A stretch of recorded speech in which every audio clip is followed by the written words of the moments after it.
Right. Hey, everybody. Welcome back to the Nomen Twitch stream. Today is our live virtual info session with special guest Casey McDermott, senior animator at Blizzard. Today we have got a great show. We're going to have a great conversation with Casey. We're going to talk about the things that he's doing, and then we're going to, on the back end, we're going to be providing everything you need to know about Nomen. So let's get right to it. I'd like to introduce our guest today. Casey McDermott is a senior animator currently working at Blizzard Entertainment in Irvine, California. Before attending Nomen of School of Visual Effects, he had rather limited experience in art and animation. However, finding a passion in the industry and building an amazing network of contacts, since graduating, he has gone on to work at Rhythm and Hues, MPC, Brain Zoo Studios, and now at Blizzard Entertainment, where he works on Overwatch cinematics. So before we bring Casey on, let's show Casey's reel. Take a look at this, guys.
Awesome. How cool was that? Casey, welcome to the stream. Thank you for being with us today. Hey, thanks for having me. All right. So, what a great reel. That was awesome. Really fun to be able to show that. So, I think just kind of starting off, it would be great to hear just a little bit about you, some of your artistic journey, kind of the path that sort of got you to where you are today. Yeah. Kind of like you mentioned earlier, I didn't have a terribly large portfolio of art before coming to Nomen.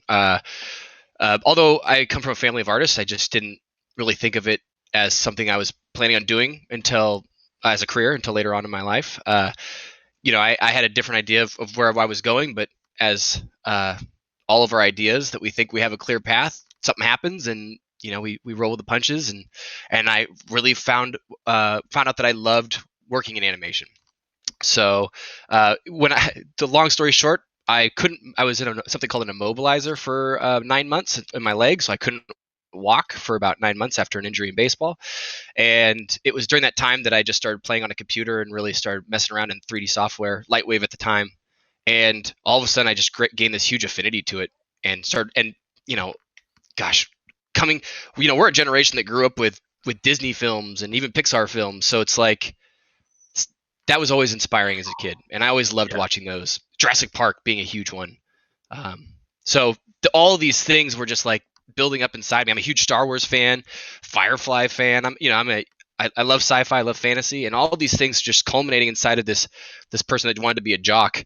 And once I was in that immobilizer, they all just kind of came spilling out, and I really found a passion and love for art and animation.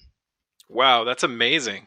So like a massive interruption in life kind of just like jarred you, and you wound up pursuing this direction. Absolutely. Yeah. That's amazing. So like after that realization, like kind of where did Nomen come in? Where did like after some of your first jobs, that kind of stuff? Yeah, and actually, yeah. So right after I came out of that immobilizer, I started applying. It was right around the summertime. I applied for a bunch of internships, and there was one in Sony Computer Entertainment America down in La Jolla, San Diego area, Hmm. and was a production assistant there. And when they found out that I had played baseball and I was working on I think it was MLB The Show at the time. I don't remember what year. It's been so long. And once they found out that I could hit or that I could swing, they're like, "All right, get this guy in a mocap suit, start swinging, start throwing." And it was a great experience. I learned a lot, and while I was there, Nomen was in its infantile stages at the time, pretty new. Some people had lent me some Nomen DVDs that were artists there, and I quickly that's yeah. And I started asking everybody like, if I want to do this sort of thing, where do I go? And they all kind of pointed me to Nomen, and at that point in time, I I applied to see what would happen, not knowing anything that would happen. And then when I went there to the school and saw like the facilities, I had talked with a lady named Christian Bierschbach, who was really amazing and really helpful for me at the time.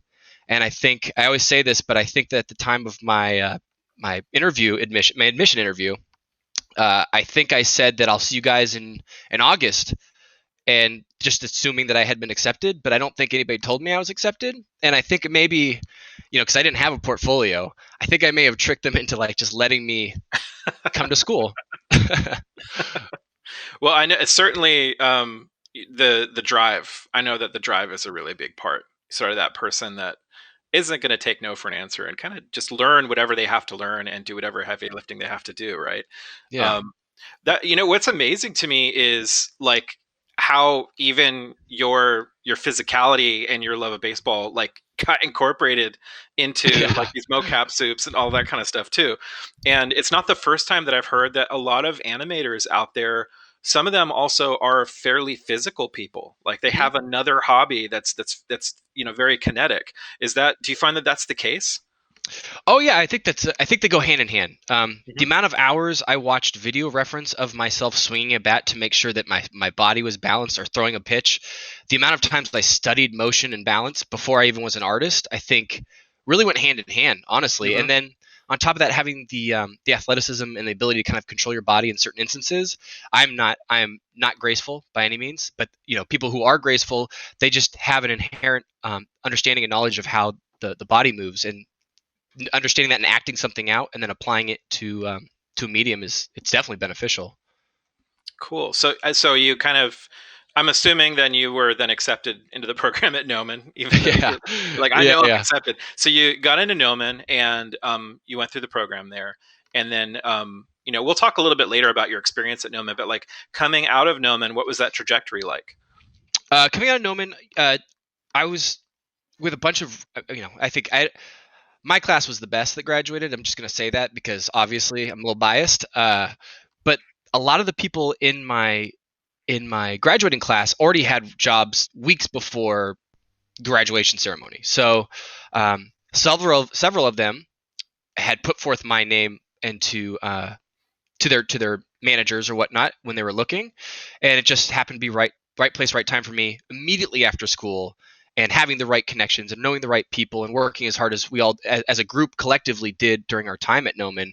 Yeah. Um, people want to help people who want to help themselves, and so when we were showing the initiative, like you said, that drive, and we were wanting to help ourselves, and by doing that, we're helping each other and learning and growing. I think that a lot of us, there's a large group of people that built a pretty strong bond there, that we've kept alive since then.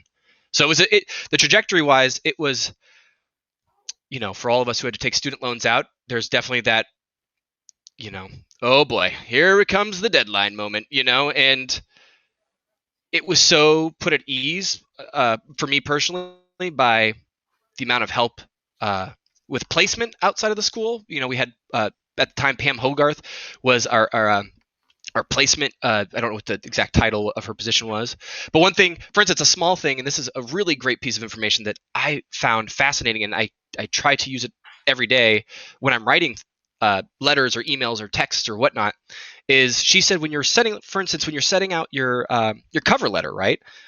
If you reread that cover letter and count how many times you start a sentence with I, now reduce that by 75%.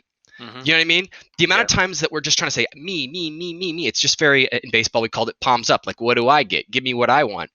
And it was really helpful for me. It's just like, it was just little things like that everywhere, little pieces of knowledge everywhere. And it just helped me understand not how to talk at people, but talk with people. It was very helpful. Totally. And like the more people such as yourself that I get to talk to, just constantly hearing from people in the industry, so much of it is about those soft skills.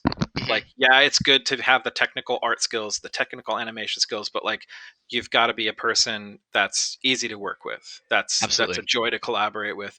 That's amazing. So what was sort of what were some of your first kind of jobs like coming out of your time in school? My very first job was at a visual effects house called Rhythm and Hues. It was a really great opportunity to work there. I don't know if I tricked them too, but I somehow got in, and they used a proprietary software called Voodoo for animation, and it was incredible software. And so before you even start with shots or any kind of shot work at the time, you would go through 3 weeks of training. And so all the animation hirees would go through the training together. And I was with a bunch of veterans at the time, and I remember just seeing all the CalArts veterans and just people who had been working in the industry for a decade or so.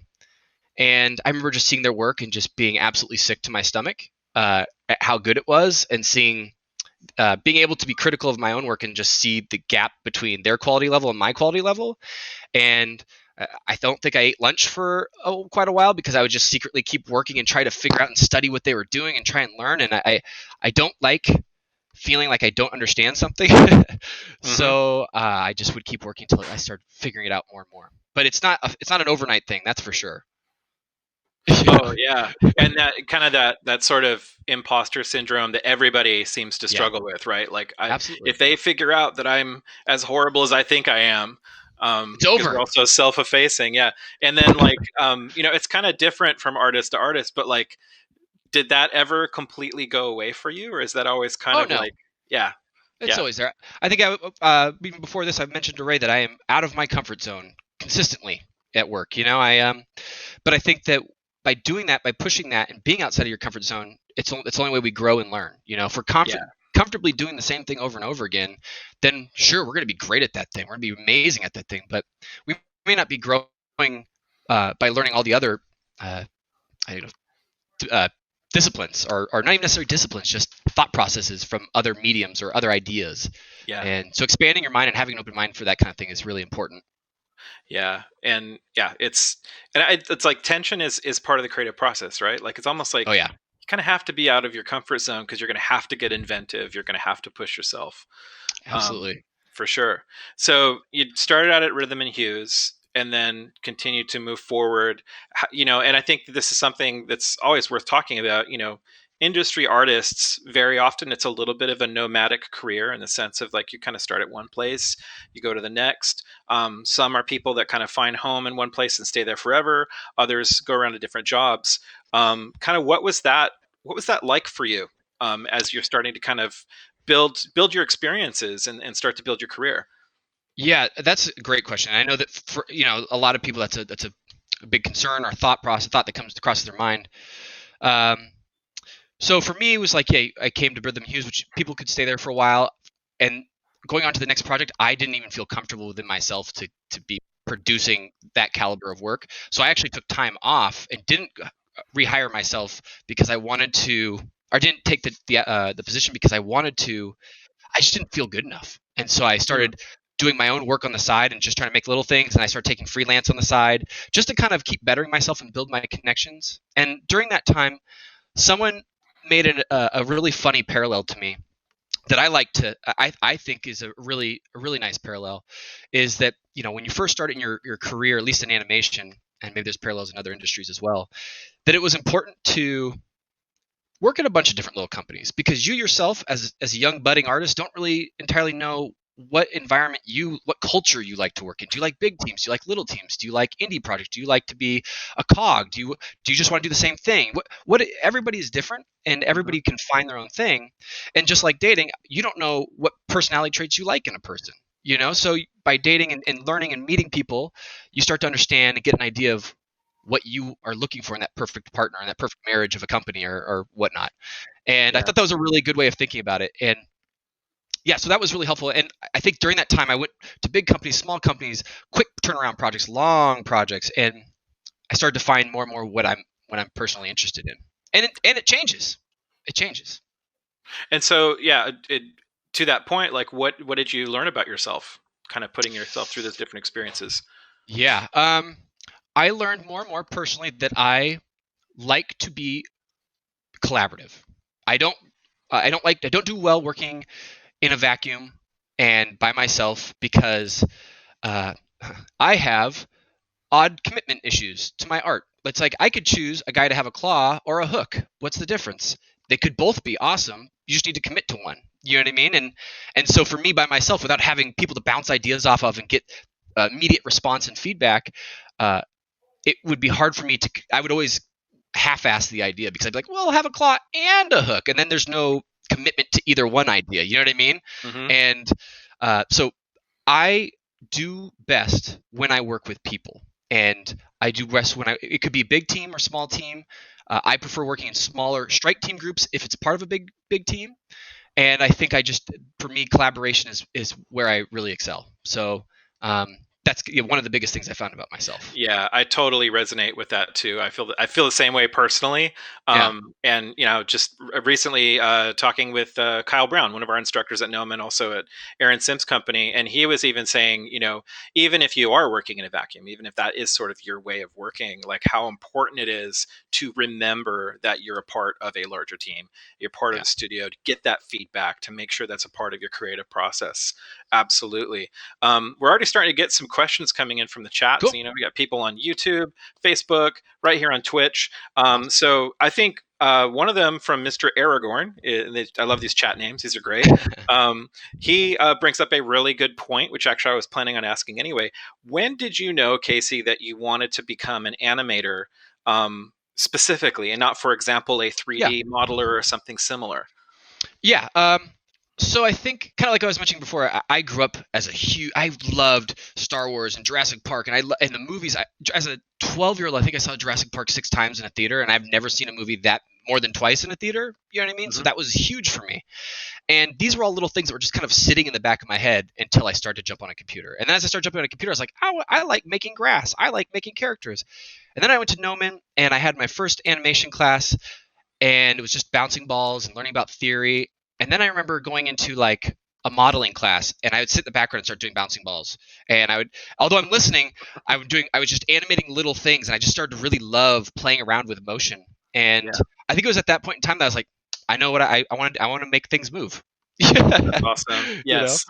Yeah, absolutely. And like, you know, I'm sure then that was very rewarding to like invest in that area and do so much work professionally, you know, bringing things to life as it were. definitely, yeah, Yeah, absolutely, yeah. yeah, for sure. Um, let's see. Oh, Oh, Adam, here's oh yeah, go ahead. sorry, maybe more to that point. One thing I will say though is in this grand scheme of art and animation, there are a lot of people that say, I want to be an animator, right? And hey, that's a really cool aspiration or great dream to Hmm. have. But I think that maybe even going back to the point that we just made of, it was only until I started to do it did I realize that I love it, because Yeah. animation and art, just any medium, any Hmm. specialization can be super frustrating. And if you don't have the passion for the foundational idea behind what you're doing, whether it be animation or modeling or concept or whatever it is, Hmm. then there's no need in beating your head into the wall and just because you like the title or the name. Think of the other options that are out there. There's so Yeah. many disciplines, and they all contribute in their own ways. And so, we're all different. Our brains all work different ways. And it's just basically you got to try it to figure it out yourself. You got to know what Yeah. you got to do it before you know what you like. You're bringing up such a good point. And like for myself, I work as a recruiter at Nomen, I get to talk with tons of aspiring artists. I get to talk with, ranging from high school students to, post college adult artists who are asking those questions of themselves. And I think at least what I've found is, a lot of people when they think of the word animator, right? They kind of get this mental image of sort of that 1930s 1940s classic animator, hunched over a old Disney desk, Yeah, yeah. with that thing you could turn, and the light box in it and all that kind of stuff. And there's almost like a romantic Hmm. vibe about what an animator is, and Definitely. surely there is, and I mean, that's all part of it. But I think people have that on the outside looking in, but once you get into it, you really have to discover. So I wanted to ask you, what do you find, are the differences between kind of that idea of what a classic animator is and where animation is today? How have they become different? But also, like, what are the things that are still with it from? Yeah. Yeah. Yeah. I think the principles are it's the ideas behind why motion is appealing and why it works and how it works. Hmm. Um, the biggest difference I see is the tool. It's like I will use basic tools, but a hammer or a screwdriver, they both have specific functions. You can either hammer something into a wall or you can screw something into a wall. They could both do the same thing, but they're vastly different in their approach to it. So knowing the underlying principle of animation or the ideas behind why motion works or why it is appealing or why we like to watch certain things over other things, that's partly due to taste, everybody's subjective taste or a larger group's taste. Um, but those underlying ideas are the same.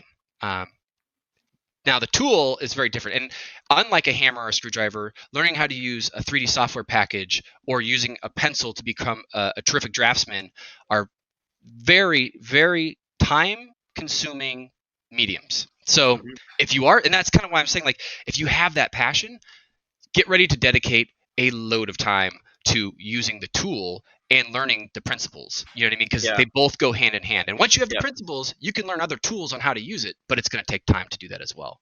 Absolutely, and that's the thing I hear all across the board. I have a lot of friends who are animators, or they started out in animation Yeah. and realized that that's animation's great, but what they really love is, and then they move over to something else. And Yeah. I think that sort of that Occam's razor, that great delineator, is when it starts to set in, like an animator. And that's what I love about animators. They throw a line so well. I love watching animators draw because you're talking about thousands and thousands and thousands of drawings Yeah. just for one sequence. You know, Yeah. even setting up a walk cycle or something like that. So, what would you say? Because I get to talk to a lot of people that are their introduction to animation is through 2D, right? They're really into Hmm. 2D animation and they love the principles and they love all of that, but they really don't know a lot about 3D. Hmm. And some are like, oh no, I'll never do 3D, I only want to do 2D. And others are like, I don't know, I've never tried it, I know that I like 2D. How would you say, like, kind of moving from 2D into 3D would be for a person out there that's wondering that? Um, it depends on, like, it all depends on how open you are to learning a new tool. There are a lot of 2D artists that don't really care to do 3D, and they go there because they think that that's where the work is, and understandably, I can see that reasoning behind it. Um, but then they do it, and they just, the tool's not very fun for them. It's not. It's limiting for their own imaginations, right? And I can absolutely understand that. I don't know if I'm even answering the question. No, no, Yeah. keep going, this is great. Yeah. um, that doesn't mean that they can't learn it, and those principles can be directly applied. Right now, there's probably a lot more 2D animation out there currently than there has been in a long time. There's just a lot of animation work in general, which is Mm-hmm. great. Yeah, wait, what is the direct question? Sorry, Adam. Oh, sorry about that. Yeah, really, just a person who's like, well, I understand squash and stretch, and I know how Mm-hmm. to draw 2D animation, Like, how do they but what's bridge this it? whole 3D thing? Like, is it even going to relate to my 2D work? I think that's probably the heart of the question. Yeah. Okay. Yeah, timing and spacing. At the end of the day, when you're doing 2D animation, you're rolling or flipping through your pages, you're just trying to see how each of these drawings in succession feels together, how closely they are to the one before and how they're favoring to the one after, and how that interpolates in between. And that's what they're doing. They're rolling to see how that motion is arcing and moving. We're doing the same thing, but we have a graph editor, we have undo buttons, we have, there's probably some tools that are at our disposal that may be a hindrance to us being more free and whatnot. But we've learned to work around those tools. I think that if you wanted to bridge that gap from like a 2D, more traditional type and try to play around with 3D, I'd recommend doing all those basic exercises that you did in 2D, like the bouncing balls. I would probably do 100 bouncing balls before I would even start doing walk cycles. The visual side of what you see in 3D is only half of the equation. There's an entire graph editor that is telling you how each controller of that, how each puppet or body part of that puppet is interpolating from one key to the next, and understanding how fast or smooth or how hard and sharp and how quick or slow you want these things to be, and understanding that hard, sharp, quick, slow, these adjectives also are defined by emotional moods. If you think slow, you're going to think of something. If I just said the word slow, you're probably not going to think of somebody who's happy or stoked. You know what I mean? Or if I said, Yeah. Excited, or sorry, fast and sharp, you're probably not going to think of somebody who's sad. You know what I mean? So there's a lot of correlation between the adjectives we use to describe and the feelings that we're trying to get across. And it's basically just trying to learn how a technical digital time and space manipulator called the graph editor makes things move the way you want them on screen space. Yeah, for sure. That's a terrible answer. No, I think it's a great answer, because I think a lot of times we think we don't see something as just a tool, right? Because Yeah. at the end of the day, whether you're working in 3D software or you're doing something in 2D, like traditional principles like composition, Yes. movement, like visual movement and how you move something across a frame, like all of that stuff, anatomy, everything is always going to come into play. Yeah. And I think, sometimes with the tremendous amount of technology we have available to us, the misunderstanding can be, well, if I have Photoshop, it's going to make me a better drawer. Right. Yeah. That just gives you a hammer. Yeah, and there's no magic brush that's going to turn you into Jamie Jones. It's like No. it's all that other stuff. Yeah, absolutely. So let's talk about animation a little bit more, because I think this is where a lot of the questions lie. And then as we continue, guys, I just want to mention that keep typing your questions into the chat. I've got my colleague Ray, who's also a recruiter here at Nomen. He's sort of he's grabbing your questions from the chat, putting them over to me to be able to ask to Casey. And a little bit later in our time, we're going to take some time just to kind of go through as many of the questions in the chat as we can. So don't be shy there. We've also got one of our admissions advisors who is in the chat as well. So as we're talking, if questions come to mind for you about Nomen, feel free just to type it right in there. And I believe it's Xander who's with us today is going to jump on that question and start providing you answers. So yeah, just moving a little bit further on. So how do you see, because I'm right there with you. Like I remember when I went and saw Jurassic Park for the first time in the theater when it first came out, like I went home that night and all my dreams were about dinosaurs. Yeah. Like I couldn't, well, that too. I couldn't get it out of my head, right? Like, because I think it was such a game changer that it was one of those times that I felt like, and not every movie does this, but like watching the film, I was 100% transported into that world. Like I forgot that I was in a movie theater, just because of what we were seeing on screen. How do you see, and I know that this could be an entire class unto itself, so this is a broad question. You can choose to engage it however you want. How do you see the evolution of animation, right? So you've got like Disney setting an incredible bar in the beginning. And then you've got sort of, Pixar coming in, doing what they started to do, and then now we've, animation has fully found its way into cinematics and games and all that kind of stuff. How do you see that timeline, and what would you want to speak to the way that animation has evolved? That's a great question. I think that the best way to answer this is that all of those people that came before us, creating these principles, creating these rules, these guidelines to follow, um, each generation stands on their shoulders. And if we don't, then we have to start and reinvent the wheel again. But by standing on their shoulders and taking what they've learned and learning vicariously through them, through all the books and teachings that they've left behind, we can take that information and start to put what we see. It becomes down to the vision of you and how you want to portray, or you leverage your medium, your animation, to tell the story or tell a character or tell a moment. And now we have, I mean, it's going to get crazy. Film's been around for a little over 100 years. Games have been around for what, a little over 50, 60 years, like video games in general, 50 years, 60 years maybe. And that's at its like infantile stages. Yeah. And I'd say that if this is a crawl, walk, run in video game world, we're like just now starting to stand up, about ready to walk. You know what I mean?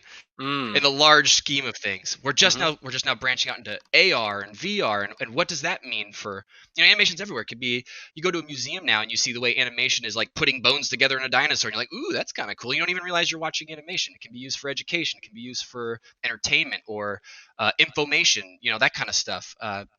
It's everywhere now, and I think that animators come with a large sense of motion appeal, and that's kind of, again, when I say we're leveraging our medium, we have a taste of animation and flavor of the speed or appealing feeling of different motions, and we can apply that to so many different things.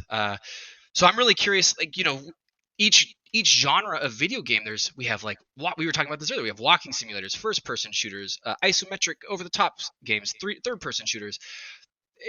What's amazing to me is, like, film, you have different genres of like thriller and sci-fi and fantasy and rom-com or whatever it may be, but inherently they all kind of have a similar um, structure. You know what I mean? It's still a 2D plane, and it's still, great writing to a story, or to actors acting out that story. But games, it's like a first-person shooter and an RPG or a strategy game are so vastly different in genre, and animation has to be applied to both of them in a unique way. You're not going to animate the characters the same way Mm-hmm. for first-person shooter that you would for StarCraft. You know what I mean? Or I get an isometric kind of game. Uh, Yeah. so learning your medium and understanding the limitations and the parameters of which you're working in will allow for us to keep building higher and higher, and learning what those restrictions are, so that we can refine the choices that we do make to be more impactful when we do make them, if that makes sense. Yeah, absolutely. And I think, yeah, and you're making me think about what I hear time and time again is, like, just because you can do a thing doesn't mean that you should. So, you got Yeah. to think of your genre, and you got to think what you're animating for, and all that kind of stuff. And just speaking of games, Nomen's founder Alex Alvarez, he just posted something on Instagram recently. I think reflecting on The Last of Us 2. And he was remarking, for, like, those of us that can remember Atari, right? Like, Yeah. what a vast scale that we've seen, and to hear that games really is just starting to get ready to get up and walk. That's amazing. That's where we could go Yeah. from here. I always love showing, in one of my classes, I always love to show, like, how far games have come. And for instance, I always show the Oregon Trail. Like, you have malaria, you died, and it's like Yes. bam, bam, Yeah. bam, bam, it's a tombstone. And Uh then huh. I show The Last of Us, the very first opening scene where he's like holding his daughter, and you're like, Yeah. it's like it hits you Oh so yeah. hard in the feels, and like, man, these are like what, 20 years apart, 30 years apart, Yeah. and look at how far it's come. It's amazing. Absolutely. Absolutely. Yeah. No, for sure. So let me ask you. What what inspires you to animate personally? What are some of the things that you've drawn off of, whether that's a particular animator Yeah. or a particular animation? hmm hmm Um, I am inspired by whatever, animation. We're looking to connect. We want to connect with the audience, whether it be through a player or through an audience member watching on a screen. Our goal is to connect with you and make you feel something. So Mhm. whatever impacts me in that way that gives me those feels, kind of like we just mentioned with The Last of Us, like that very first scene in the very first game, um, it it was so powerful that it emotionally made me feel something. And I think those are the things that inspire me, that when all of a sudden I forget what the genre that I'm playing, and I just allow for myself to feel the emotion that the artists and the creators wanted me to feel. I think that's the stuff that inspires me Yeah. the most.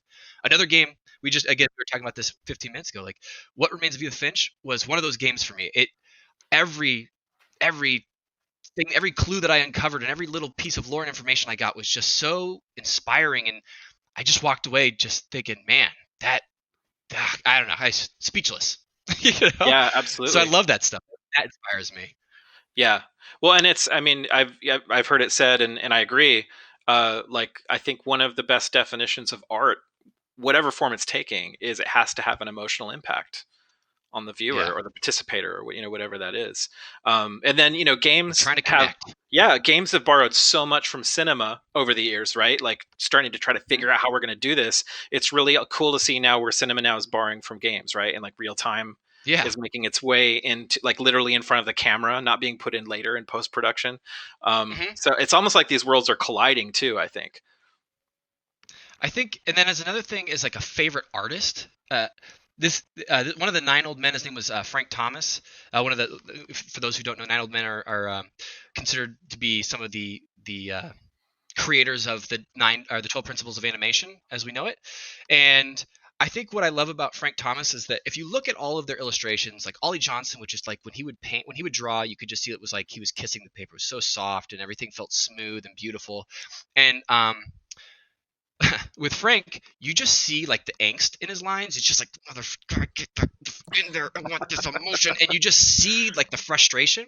Hmm. And I feel like I animate like that. So I apologize for those. Well, now we're work from home, but all those who are sitting around me in the office are like, come on, get in. Like I'm the angst animator. So, I feel like I was able to relate to that, and I just loved watching things like Frank and Ollie, which is, I don't want to say it was a documentary, but it was a film about two animators' lives, and they actually wound up buying houses right next to each other with a train that would go in their backyard around both of them, and it was just a really kind of magical Hmm. relationship. And I don't know, I love being able to relate to artists that are not afraid to admit the hardships of it. I love that. I Yeah. love being able to have those Yeah. conversations and grow through those hardships. Well, and yeah, and those who are aspiring have to hear about those hardships. Yeah, I think that helps us, as you said earlier, to stand on their shoulders, as it were. yeah, We don't want to know about the hardships so that we can try to bypass them. We want to know yeah, about them so that we know that this person leaned into that and they got through, right? Like yeah. I can stay with it.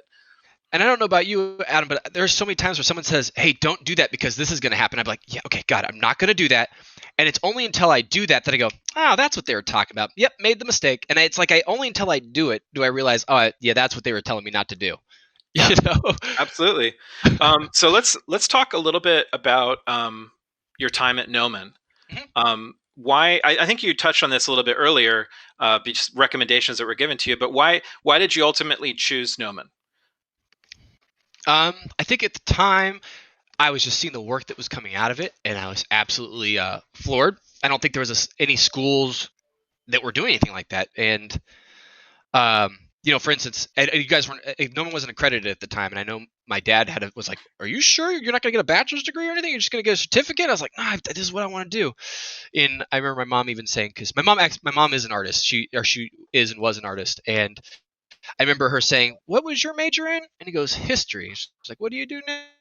Well, plumber. Okay, so they don't directly correlate one on one. So, um, it was at that time. Thanks, Mom, for giving me the backup that I needed on that one.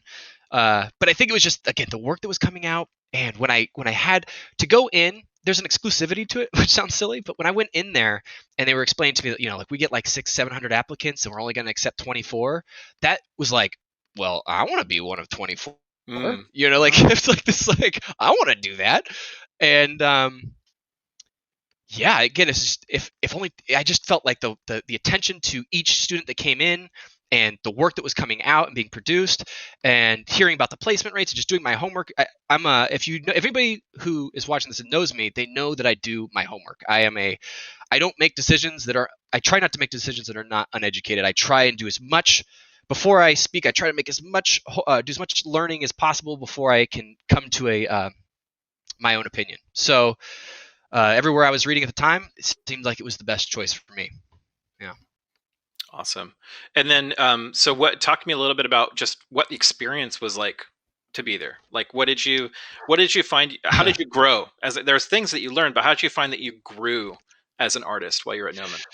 Yeah, I think this is kind of cool. And maybe goes back to even like crossing over from one type of medium to another in the same realm of animation, right? Like 2D to 3D, and then maybe even to VR or whatever you want to call it.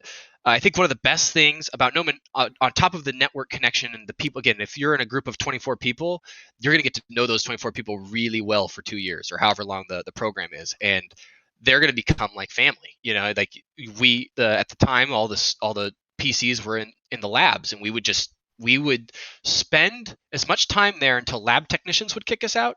And then once you get to know the lab technicians, we got really buddy with them, and they would kind of keep like opening it later and later for us, which was very nice of them. I appreciate that because it gave us more time to hit those deadlines. But I think that one of the biggest takeaways is that when you get in there, you're going to learn ZBrush, Mudbox, Maya, Photoshop, Premiere. At the time it was Shake. You're going to learn every program.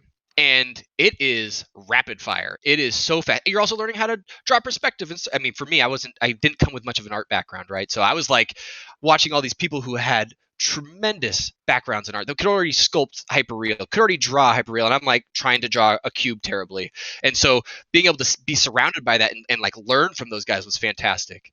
But the ability to learn, or it taught me how to pick up new programs. I have since Nomen have learned to use 4 different proprietary softwares, and I feel like because at Nomen I was constantly learning a new program, and you start to see the common threads between all these programs, and you start to understand the uses of all these programs, and just having a general knowledge of that made it easier for me in the real world to pick up a new software when I needed to pick up a new software, because I already learned how to learn those things. And so, picking up Unity or Unreal now, or even whatever proprietary stuff we use at work. Yeah, I think that was a huge help. Was just it taught me how to learn, self-learn this stuff too. I mean, granted, we had teachers that were giving us great information, but it was really up to the individual. Like any school, it's up to you to put the time and work in, and it just really drove me to learn all the software I could. Yeah. Yeah, absolutely. And yeah, amongst all the fantastic things you just said, you brought up something that I think, in particular, that's really important for people to hear.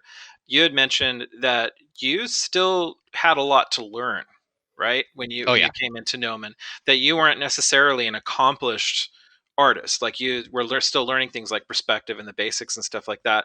And I think one of the challenges for a school that the quality of the work that you see the students are making, it can be very intimidating, right?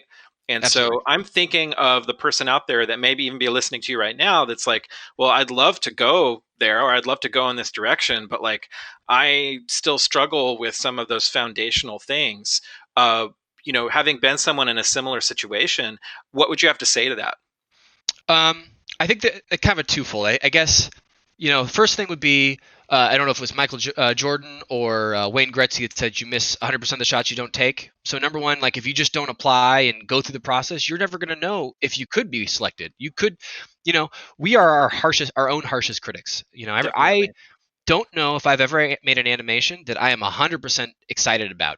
You know what I mean? Like there's always something I could have done better, but I, I either A, didn't know how, or B, ran out of time, or whatever other variable may be at play here, that it just became as good as I could do at that time. And I think again, we are our own harshest critics. So you miss all the shots you don't take. And number two, if you do take that shot and you do miss it, um, for me, what I was doing is I didn't want to go and pay a large sum of money at a university when I wasn't sure exactly what I wanted to do. So I actually went to like some community colleges, some junior colleges, and just took some art classes, and just to kind of get some ideas as to what I'm walking into. And I think that when I started to do that, and again, I was really driven and excited about this stuff, and I did have, that's about all the portfolio I had, was a couple of like, figure drawings and small things. Again, I didn't even know when they were talking about vanishing points when I went there. I was like, what the hell is a vanishing point? I remember going, there could be 1 or 100. Well, then what's the point of, like, I didn't even understand what I was hearing. It was like blowing my mind. You know what I mean? And so my figure drawing classes were very lackadaisical, but I was putting pencil to paper and I was doing the work. And I think that helped. And I think when I showed that stuff, I remember even being told, like, okay, this shows a lot of promise. Like, it's rough, but it shows a lot of promise, And I think that was kind of, I invested the time. And when I showed that, I think they saw my dedication to it after hearing I'd only been doing this for however long. And I think that spoke volumes.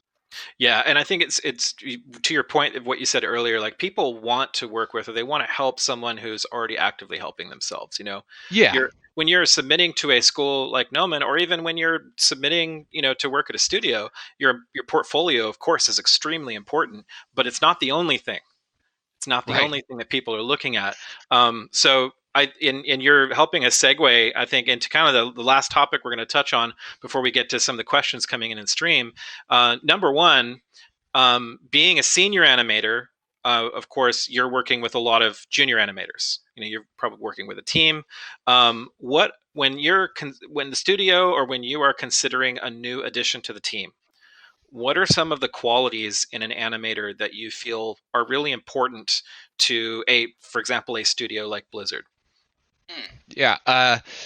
Me personally, there's a couple things I like to look for. I like to look for people that are easy to converse with, whether they don't have to be an extrovert like myself. I don't expect that from everybody. But just someone that's easy to converse with, that feels comfortable to talk, because there is, in game development especially, there is a lot of dialogue and conversation that's happening.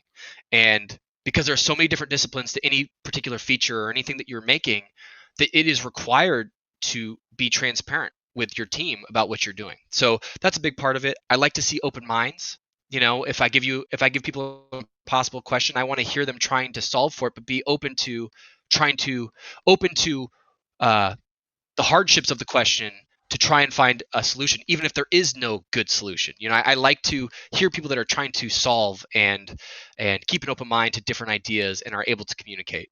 And that's once we're having the conversation. Obviously, first you have to have the portfolio or the work, and then once I feel like I'm interested in talking to somebody, that's kind of what I'm looking for past the work. Yeah, definitely. What advice would you give to, thinking of aspiring animators out there, aspiring artists?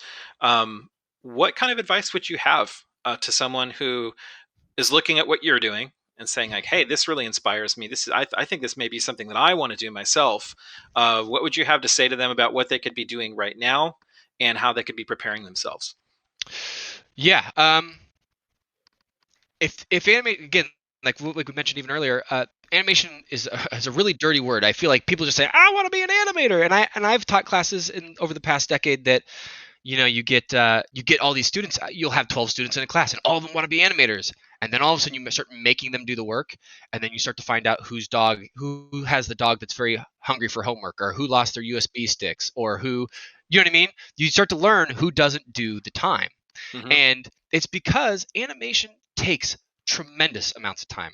Because, like we mentioned earlier, we have those 12 principles, right? Those are just the gateway into animation. We're not even talking about how they there's so many more rules and guidelines that have come over the last 30 years that will help. I mean, for instance, just the idea, if you're working in film, that your scene, if you have like two or three shots in sequence in a film, you have to understand what came before those, what happens after that.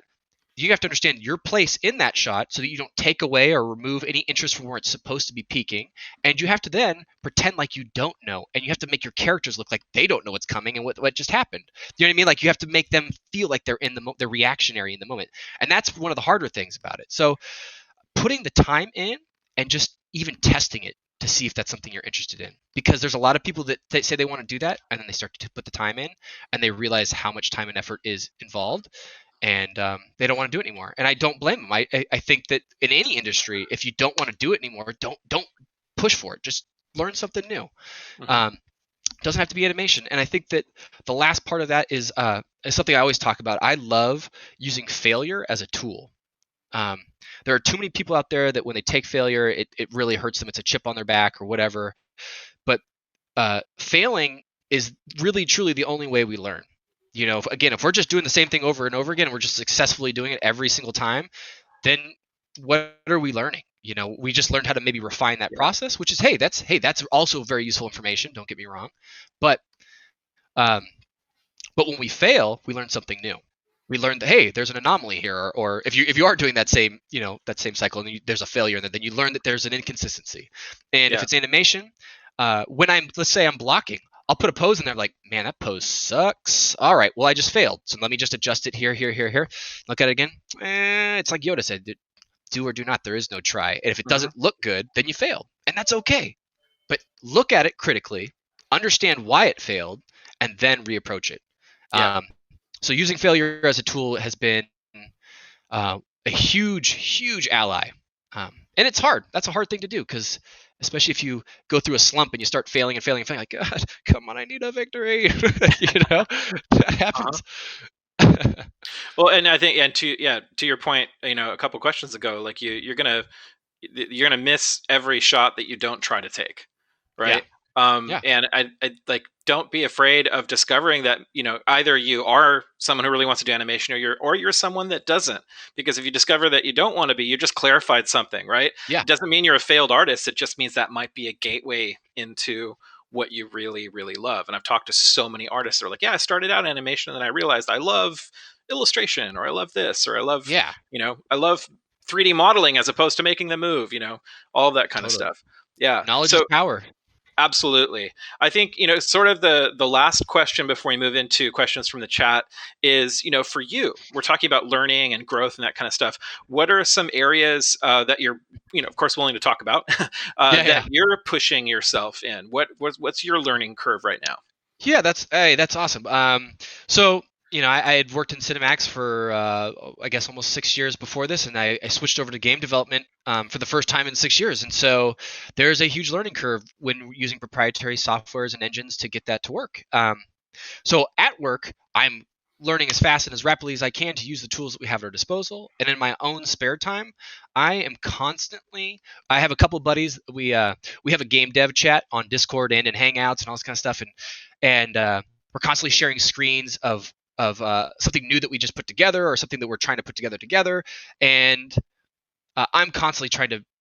We would love as a personal goal to make something that us just 5, 6 of us could play together. It's just something fun that we could, like a pummel party. We're just making a party game for us to play, and through that we're also learning just again the principles of game development. We're trying to learn the principles while also learning the tools. So uh, I think maybe overall I might have ADD. I don't know, maybe, but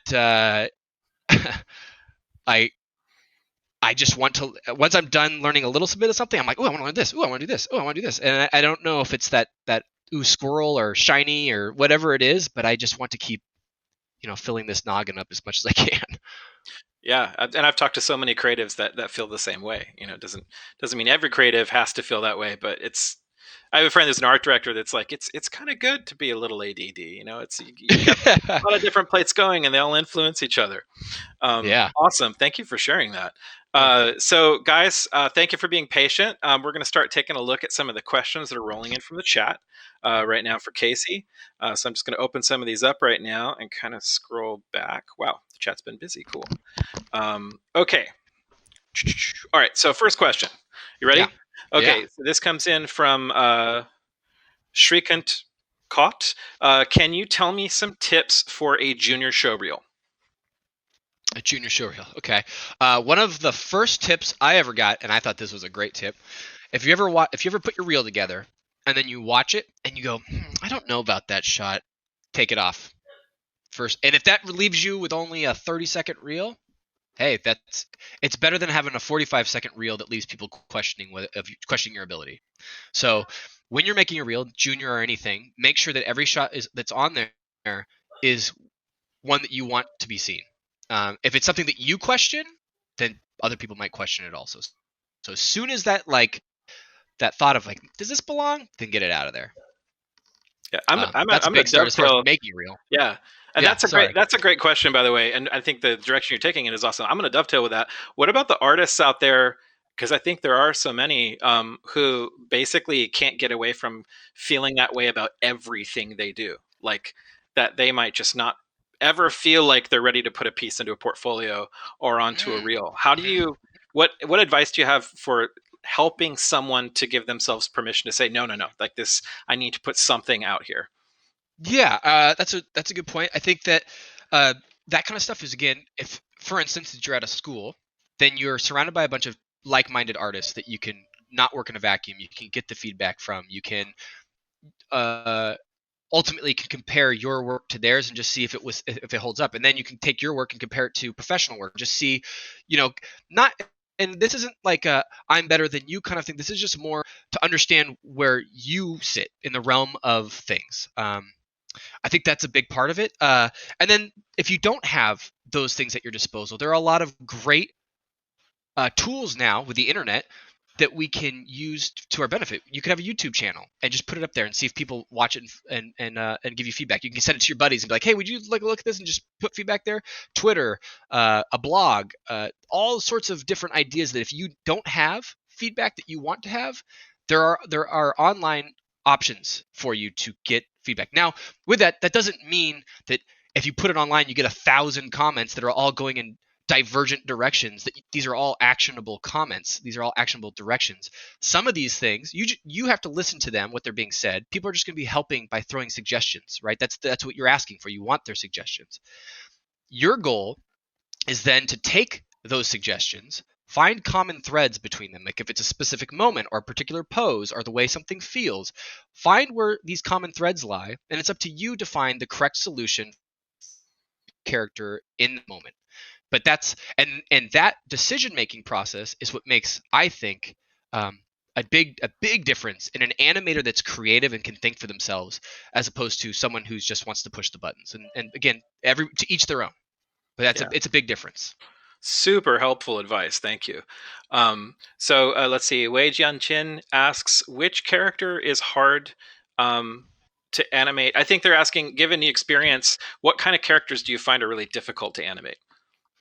Well, the hardest character I ever had to animate for me personally was May from Overwatch, because she's this very cute young girl, and that was hard for me to embody. That was hard for me to relate to. And I don't have a young daughter myself, so really trying to rely on people that did have young daughters and experiences with their own children, and how they would act or react in a really truthful and um, correct, natural way.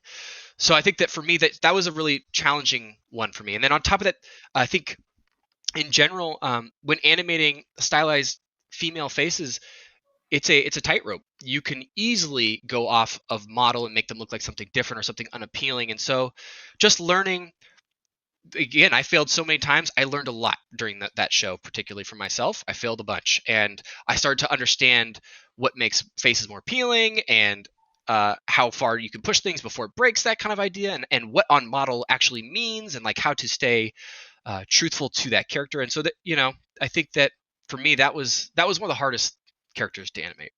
But Yeah. I definitely learned a lot, and I could do it a lot better this time. Yes. Very good point.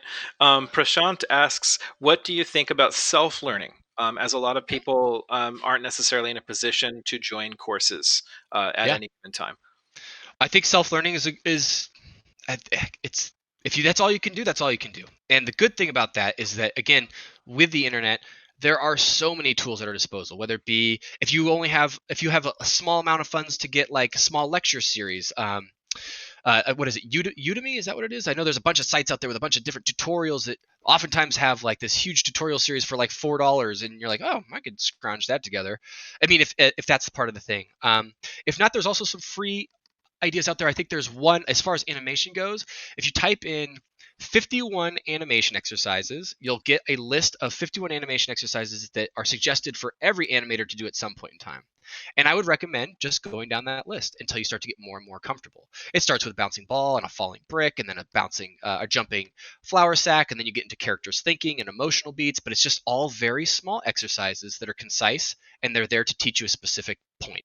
And yeah, I think if you're trying to self-learn, start there.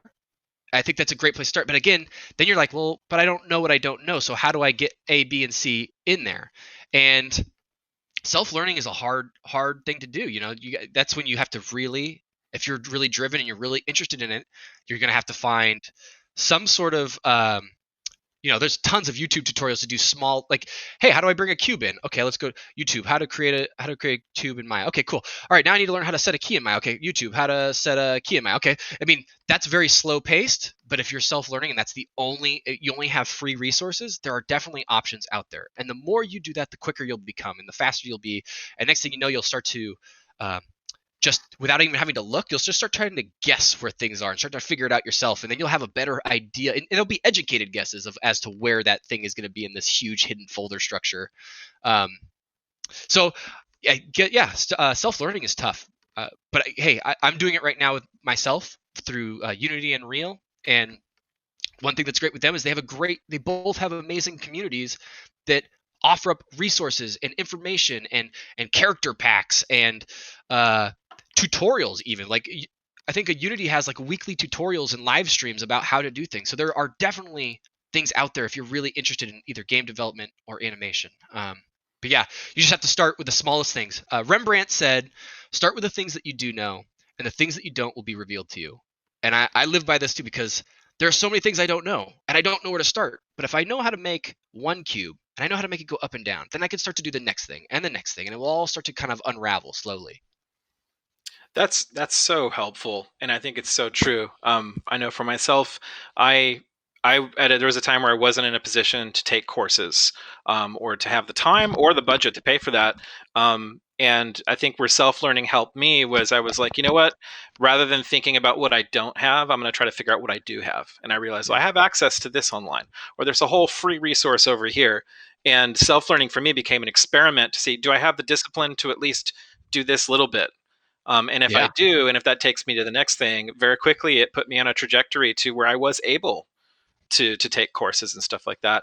And while Nomen is a school that is offering courses and classes that of course cost, Nomen has always been really big on being a community too, and being a part of the artist community. So that's why we do events like this on Twitch. We've been doing all our events on Twitch lately, as well as on our stage when the campus is open.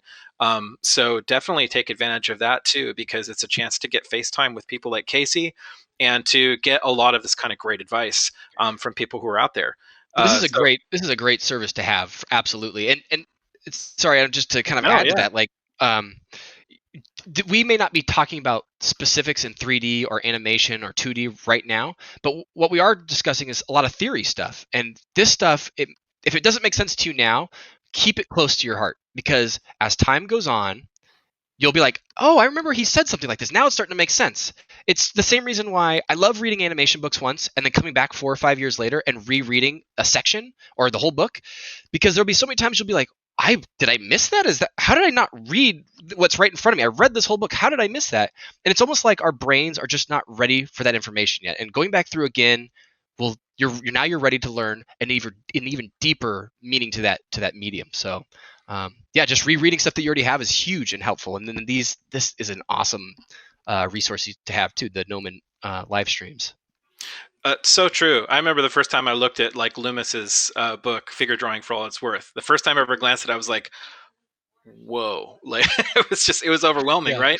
And then but the more you are willing to, kind of work hard at it, you come back around to those kind of things, and suddenly it's like, oh, this all makes sense now.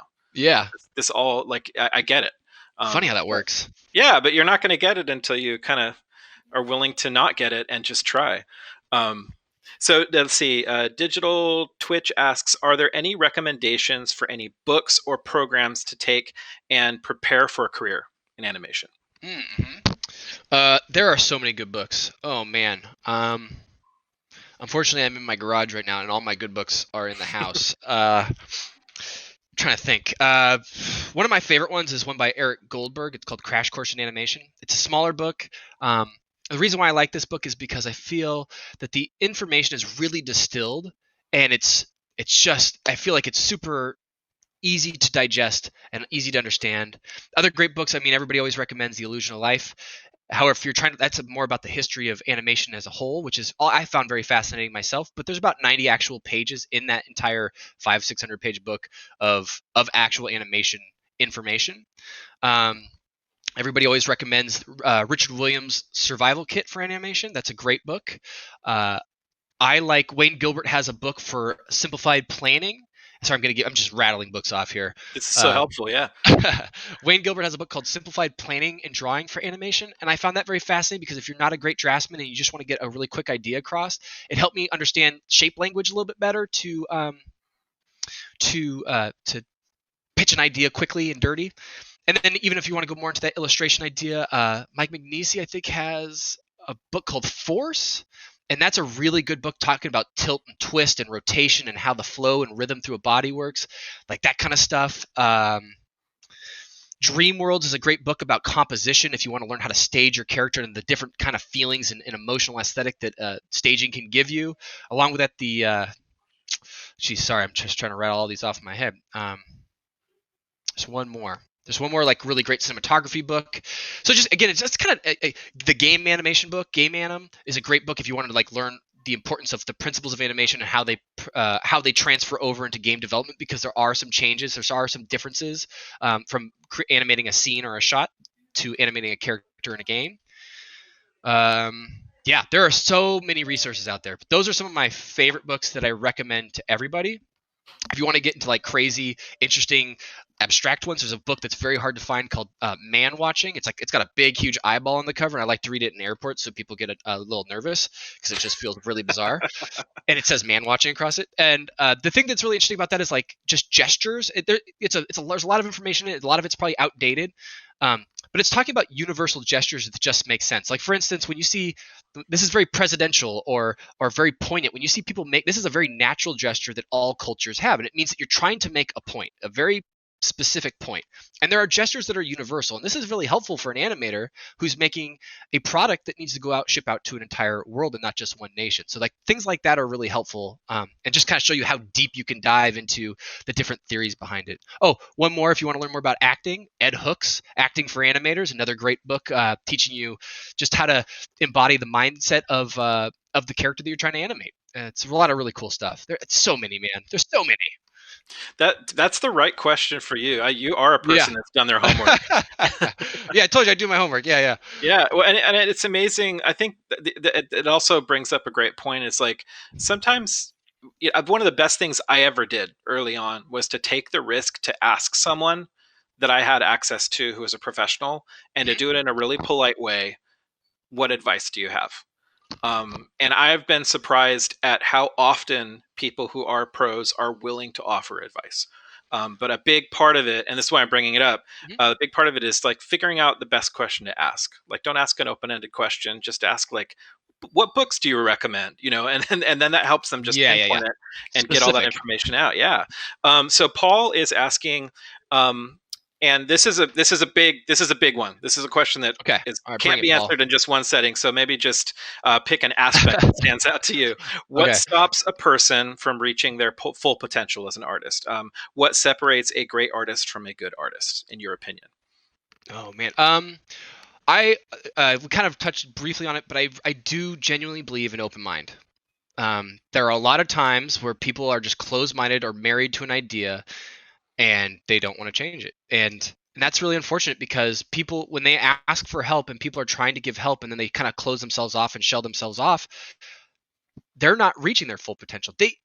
And a lot of times these suggestions, and again, this kind of goes back to what we were talking about earlier, when you show something and people are giving you suggestions on how to fix it, that doesn't mean that their suggestion is the right suggestion. They just felt something inherently in their gut that was wrong with that moment. And when people are, I don't want to say ignorant, but just refuse to accept those truths, they can't fully create what it could be. Again, or one thing to remember, that when we're making animation, I'm not making animation for myself. particularly. Although I love if I make an animation that looks cool, I'm like, yeah, all right, fun.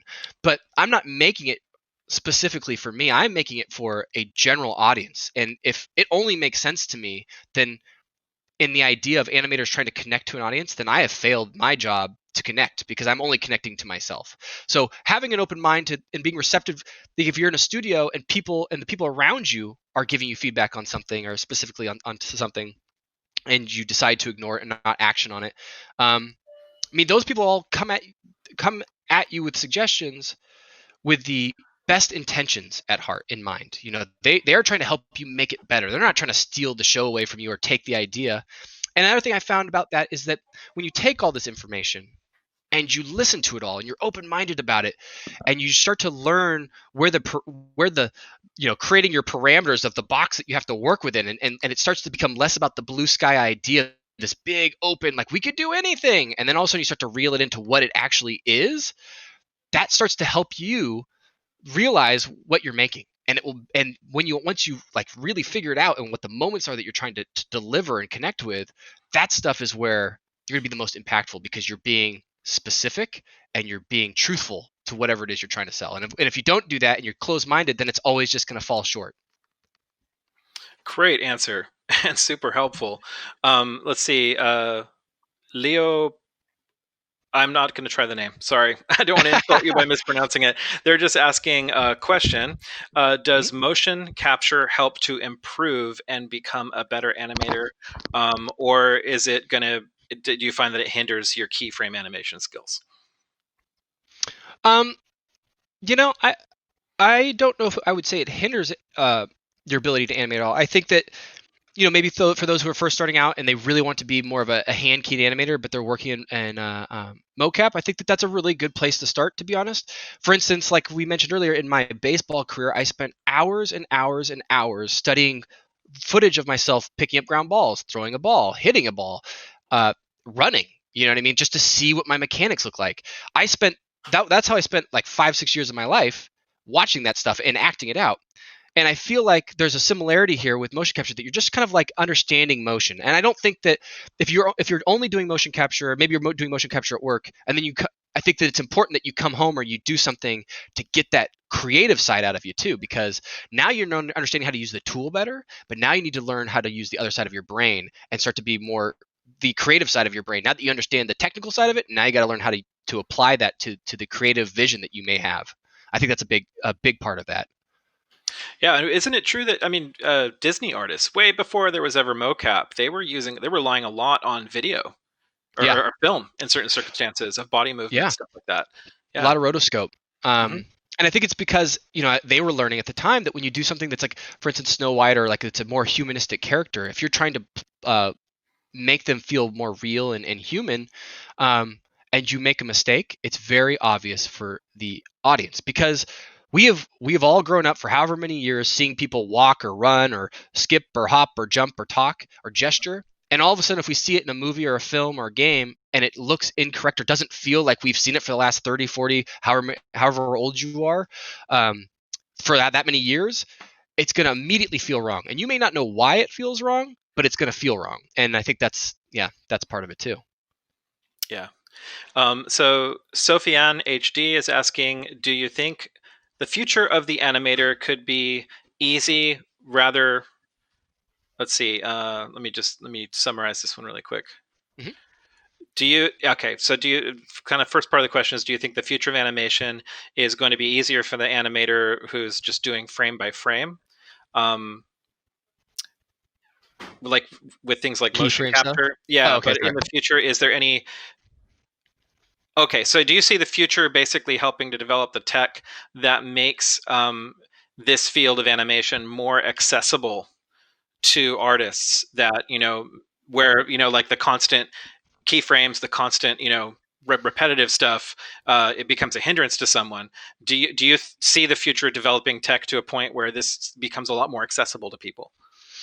Yeah, I do actually. I don't know when or how or where the funding is going to come from for that idea, but I think that there's a constant question amongst animators that if we could take the tool that we have now, knowing what we do know now after however many years of experience that we've had in a 3D medium or digital medium, what would we do to remake that and boil it down to its essence to make the most sense. You know what I mean? Like, there's a lot of frills and stuff in these 3D packages that may not be necessary, and I think that is a huge undertaking to solve for what you're asking. But I don't think it's beyond any realm of possibility. I just think it's a big ask, and I don't know if there's a lot of funding for that, for like new up and coming companies to think of a new way of creating animation tools. I've always felt like in the past, animation tools as is always kind of take a backseat in any software program I use. It's mostly for the modeling effects and everything else. And animation's like, we'll get to that next year. And then next year's like, animators are fine. They'll figure it out, you know? So I think that it's absolutely possible. It's just, I don't know who's doing anything like that right just yet, but I think that it will be someday. But learning the principles now and learning the tools at their basic state now, the good thing about that is that you understand the whys behind what you're doing, which is a big help too. Absolutely. Well, I was just having a conversation with someone about 3D for 2D artists. Just because we have 3D doesn't mean that we don't need to spend the time to understand perspective. Totally. And understand 3D composition. So the principles will always be there. Maybe the speed and accessibility can change. And Sophie, and I hope I got your question right. Either way, I think we got an awesome answer from Casey. So another viewer is asking, what recent CG films, animated films, would you recommend people watching? Oh man, I can't. I'm not good for that. Oh, that's a bad one for me. I watch a lot of animated films because I have children. I'm trying to think of an animated film that like I was super eager to watch recently. It's been so busy. Man, it's a great question.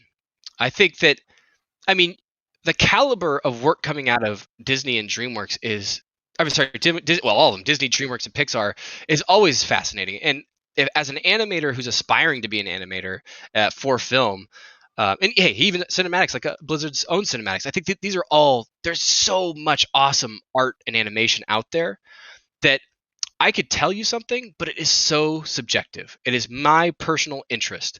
And I might say, hey, watch Kung Fu Panda. And you're like, but I hate Kung Fu Panda. It's like, well, see, that fell flat on its face. So it's kind of like, for instance, as far as animation goes, I particularly love anime. I love watching different animes, and I try to pull up as much as I can. I love finding new stuff, and that's just my own personal take. So I think that when you're looking for a good animated film to watch, you have to know what it is that you like. And if you don't know what it is you like, you need to taste more food. So until you can develop your own taste for that stuff, taste them all. Even if it's snails, even if it's escargot, taste everything. You want to taste everything until you know what your taste buds like.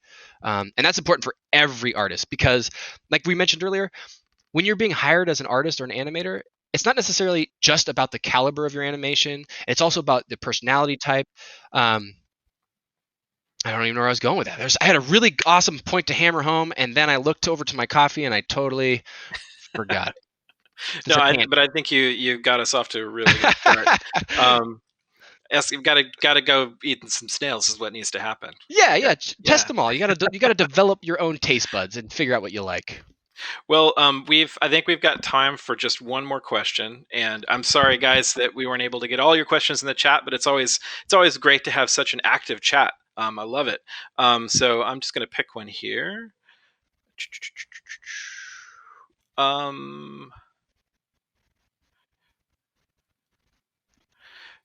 Here's one that could relate to a bit of what we've covered already. Might help you unpack a little bit.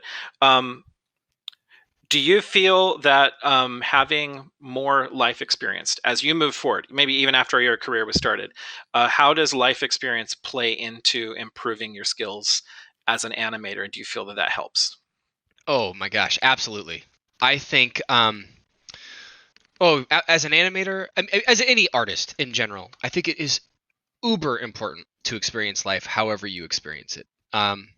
It is again, if our goal as an animator is to connect with an audience, no matter what the medium is, and you don't understand the moment you're trying to the connection you're trying to make, you're never going to know. I think the 9 old men, when they first started animation, they started when they were in their 40s. You know what I mean? So they had, not to say that they weren't artists before that time, but they didn't start working in at Disney Animation until they were, well later in their lives, and had lived a large portion of their life earlier. You know what I mean? Doing whatever marketing or construction or whatever it may have been.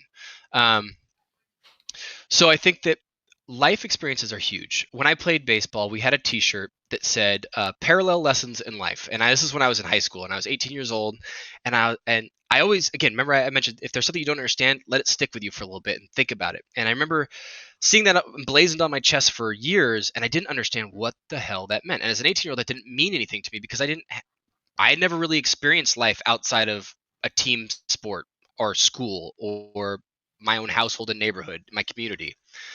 And then when I stopped and stepped away from baseball, and I did construction myself for a little bit, and then I went into visual effects and so on and so forth.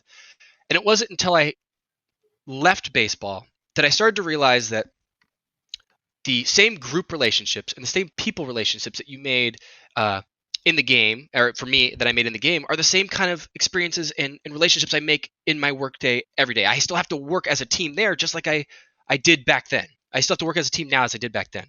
And other parallels, for instance, is that in baseball, you fail 7 out of 10 times and you're doing amazing. And I learned that in life, I fail a lot. I fail every day. I'm failing left and right. I am a mess of failure. I'm just boom, boom, boom. But I'm probably failing probably failing 8 out of 10 times. I feel pretty good. You know what I mean? So,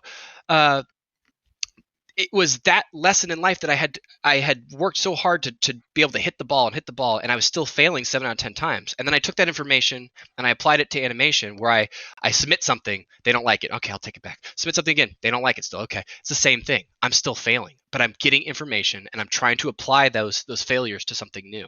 So, the parallels in life is it's a great way to look at it. I think that no matter what your walk of life is before you get into art, all of it is applicable. You could take all that baggage, all that information, and you can better feel out something. You could better understand or empathize with what you're trying to create.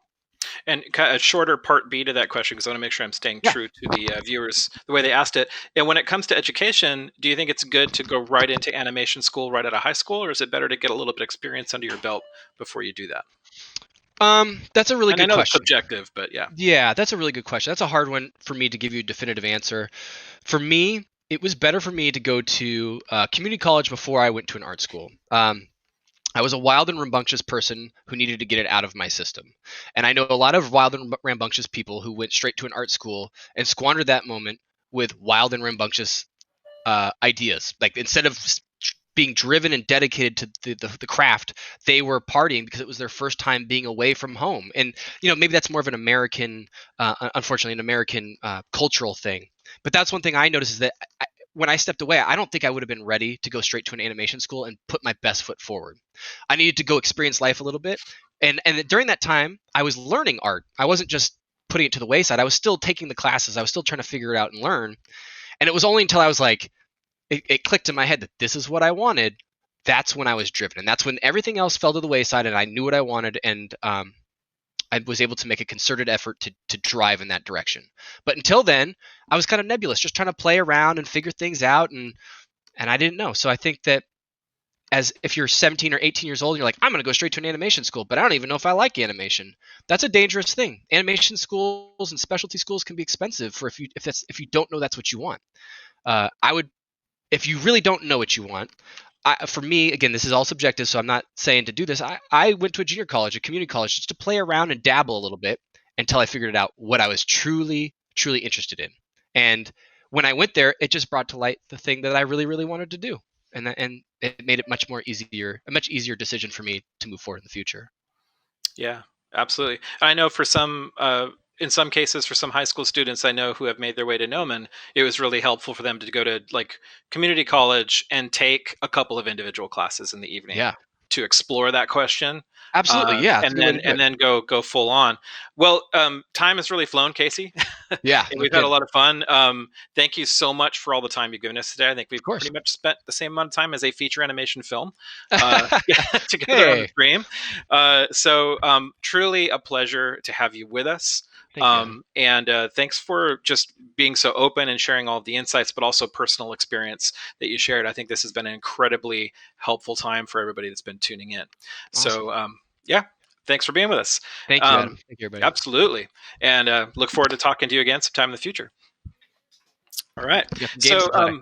absolutely.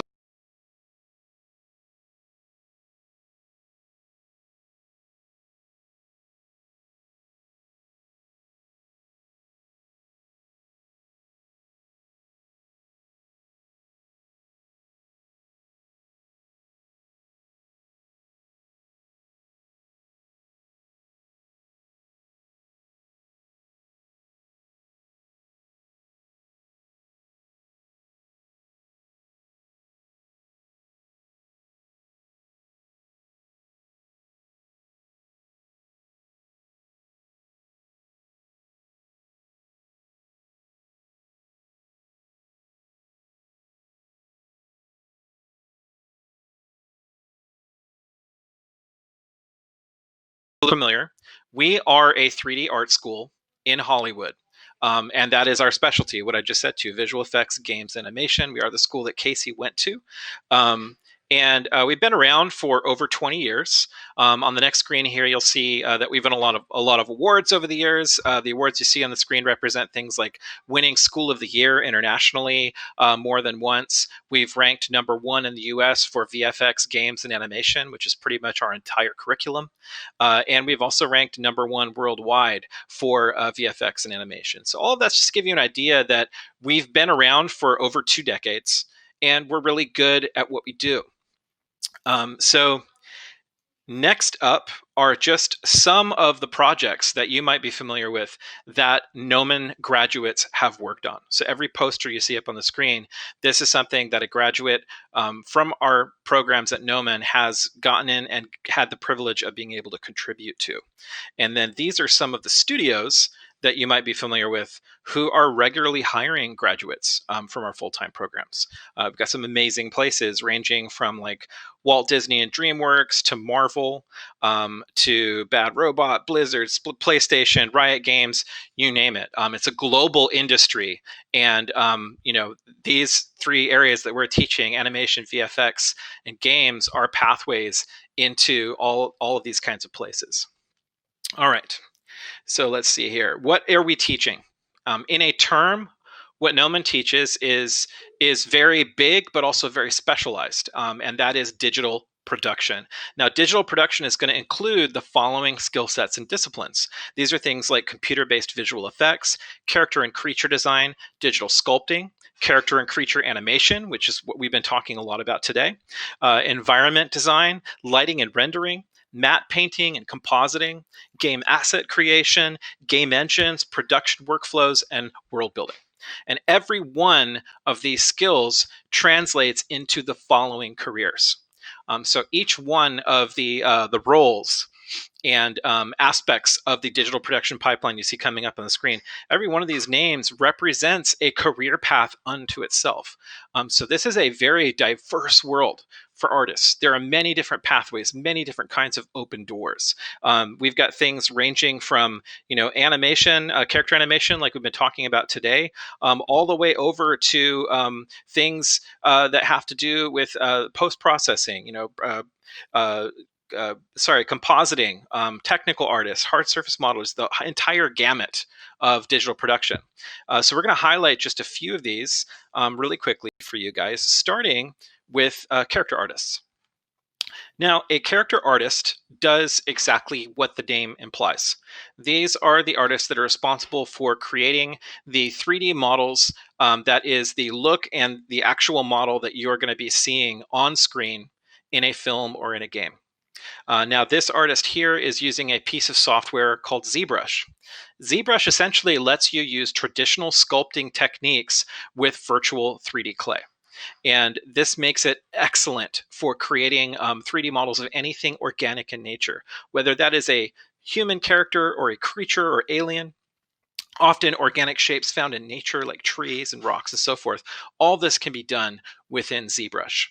This is a great example of a position in the pipeline that is very kind of, almost traditional artist leaning. These are artists that are also spending time drawing characters and creatures. They're studying anatomy, human anatomy, animal anatomy. They've probably done a little bit of actual sculpting with clay themselves. So this is a great example of a role in digital production that someone that likes to do those kinds of things can find very accessible. Next up, we're going to take a look at effects artists. So what we're seeing on the screen, the animation in the background, this is VFX animation. So this is from the film Gravity, which won awards for its effects. And the destruction of this space station is so complex that these artists are not animating these sequences traditionally like you would for a character or a creature. Instead, these are artists that are utilizing specialized software that has actual real world physics engines encoded into them. So what they're doing is they're using these engines to drive simulations of things like debris from a space station that is in orbit, that is of a particular mass that's under a certain kind of a force, or massive object coming up out of the ocean. They're simulating water, fire, different kinds of energy beams, you name it. So this is a great example of an artist that maybe really likes to blow things up, but also is interested in kind of some of the physics involved in that. And this is an inquisitive artist that's constantly looking at the world around them and noticing different kinds of things and wondering, I wonder why that happens that way. I wonder if I could recreate that. And these are also people who are able to get into the software and these engines that they're driving at a more granular level and even use some coding like MelScript or Python to manipulate that software to create new things or to fine tune what it is that they're working on. So here's an example of a position in the pipeline that is great, that is creating amazing, visually stunning sequences. But these are artists that also are a bit technical too in the way that they go about producing that. In fact, if you pay attention to our Twitch channel, we actually have a really cool event coming up a week from today with Bo Jansen, who is our education lead for VFX. And he's going to be talking a little bit about just this right here. So if that's something you're interested in, you definitely want to tune in on that. Next up are compositors. Now, a compositor is someone who creates a scene like the scenes that you're seeing on the screen as I'm talking about this, but they're not creating all the different moving pieces. They're weaving all the different elements together, starting with something just like green screen footage or plates, as we call them in the industry. And they start receiving the different assets from the different artists, the people creating the animation or the video sequences or the things that need to be composited into the scene. They're the person that understands how to weave it all together into something that is 100% believable, and more often than not is completely fooling us, the audience. Often where this gets used are in establishing shots for film. So these are type of shots you're seeing on the screen where you're seeing sort of a pan up and around over a location in a city or something like that. And these kind of shots in film or in animatics are really important because it's the storyteller's way of telling us, the audience, hey, this is the location. This is where the action is taking place, guys. But in film, these are usually only on screen for just a few seconds at a time. So instead of the director having to find a real world location that matches what they need to hire film crews and actors to get permit and insurance to go out and do all of that, which would be really, really expensive, they can save a lot of time and a lot of money by going to a VFX studio and saying, hey, here's the establishing shots I need for my film or for my television show. And all the artists in that studio go to work.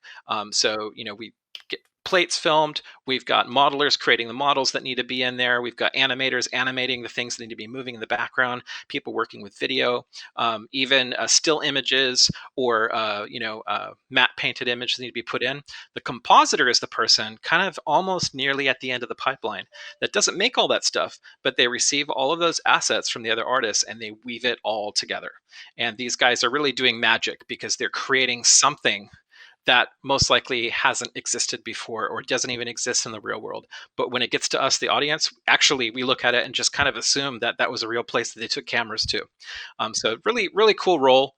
Great position for someone that enjoys that sort of visual storytelling aspect. In fact, if you're the kind of person that's looking at stuff and you're kind of picking it apart, like, hey, that doesn't look real. I can tell that was fake, and then this part is actually on film. Maybe you're wired to be a compositor. Maybe you want to go and do that better yourself. So next up is pre-visualization. And previs artists are essentially creating moving storyboards for film. So classically, storyboards have been hand-drawn 2D images arranged in sequence, kind of like a comic book, that show how action is unfolding in a sequence of a film. It's even got arrows and things like that to help determine how the camera is going to move and what's going to be happening. Nowadays, we've got artists creating sequences like this, which allows us to take that to the next level and essentially animate the scene. So they're using simplified models and simplified animation to create a moving storyboard that's showing what the main character is doing, how they're moving. If they're driving a car, where is that car going? Where is the camera in the scene? What angle are we filming this from? Is it a wide shot? Is it a long lens? They're working with all this to get the story of what needs to be happening in the film across. They're not necessarily interested in something that looks completely polished and hyper-realistic, but they are interested in using what's necessary to tell the story. So this is a great job for someone who's really interested in animation, but also wants to be a storyteller, is constantly thinking of the big picture narrative. These are people who get to work closely with the director and with the cinematographer to make sure that you kind of have the story being told this way first, before it goes further on into production, so that all of the other moving parts of that production can be working from the same established vision. And really, this is what's happening in a lot of film these days. In fact, a lot of the Marvel films are done nearly completely in previs like this before they ever go to creating the final product. And you can even look up some of this stuff on YouTube. You can go online and look for previs of films that you know and kind of see what that looks like. And if that's appealing to you, then this could be a great career path for you. All right, so with just only four of those positions in mind and what that entails, let's talk about how Nomen is training artists for these kind of careers. What are our academic offerings at Nomen? So this is just a bird's eye perspective. These are our four main offerings at Nomen. So in the upper left-hand corner, you see we have a Bachelor of Fine Arts degree in digital production. As Casey was saying earlier in the stream, when he was making a decision, he had to choose. He was choosing between getting a traditional degree or going to something specialized. And Nomen at the time was not accredited, so it was like, do you want a degree or do you want to train in what you actually love to do? Now you can do both, which is great. So you can train to work in digital production, to do the kind of stuff that Casey is doing today, and you can get a full 4-year Bachelor of Fine Arts degree in the process, and that's what that program is for. Just to the right of that on the top is our certificate program. And what this is it's just a 2-year program that is more advanced and more intense than our 4-year BFA. I like to describe this as kind of like hyper intense Navy SEALs training in digital production. And often this is great for people who may already have a degree and are looking to come to Nomen as a finishing school to prepare them for the industry. This is often, people who even have some experience come in through this program to really fine tune their skills to launch out into the industry as they finish up. So on the bottom row here, on the left-hand side, we have our Foundation in Art and Design. And this is a course that is designed to help you build a portfolio. This does not require a portfolio submission in the process of going into the foundation. This is basically there to help you get those foundational art skills. A lot of the kind of stuff that Casey and I were talking about in the stream today that are always going to be true. Things like, anatomy for artists and figure drawing, perspective drawing, design classes like character design, vehicle and mech design, and so forth. So what this is you're going to take classes like that and you're going to be producing pieces that are going to start to populate your portfolio. It's going to help you to put together the kind of portfolio that you're going to need to submit in order to apply to one of the full-time programs at Nomen. So this is a great option for someone, like Casey was saying, someone who may not have very much of an art background but really wants to do this. The foundation is there to launch you. And then lastly, Nomen offers well over 70 of our classes are also offered as individual courses. That means it's just a standalone course. You can choose from many a la carte, just to kind of, like I was saying earlier, you go to community college and you could be taking a night class at Nomen to start to build your skills in these areas and to start to discover if this is something that you really, really want. All right, so let's take a little bit closer look at these, starting with our Bachelor of Fine Arts degree. The BFA at Nomen is fully accredited, which means that financial aid is available, and we have an entire financial aid department that is constantly researching what are the different kinds of aid that are available specifically for our program that artists can apply to help pay for their education at Nomen. This is going to be full time. And like Casey said, it's intensive, and you're going to be working at a heavy pace, and you're going to be working at a production pace. Why? Because that's what it takes to learn this stuff. But also, we want our students to not be surprised when they go out into the industry and to the demands of what it is to work in a studio. We want you to begin to learn how to work at that level while you're in school. So this has what we call an optional concentration in game art. So as you get into the 4-year program, you'll be learning skills that are going to be used in film. Or you could specifically choose game art, which is going to fine tune a lot of your classes towards doing those disciplines within game engines specifically, because games are built on those engines, and production within that realm is a little bit different than, say, doing animation for a Pixar or for a Disney animated feature. So we're going to make sure we have you covered in that regard. It's going to cover all the aspects of what we call a 3D generalist skill set. That means that you're literally going to be learning every aspect of the digital production pipeline. So all those disciplines that I put on the screen earlier, each one of those jobs that I put up on the screen, you're going to be learning how to do all of it. Why is that important? Well, we've worked very closely with the industry since our inception, and we've come to realize that the majority of artists that are breaking into the industry have to build out skills in many different areas so that there's many more doors open to them at the onset of breaking in.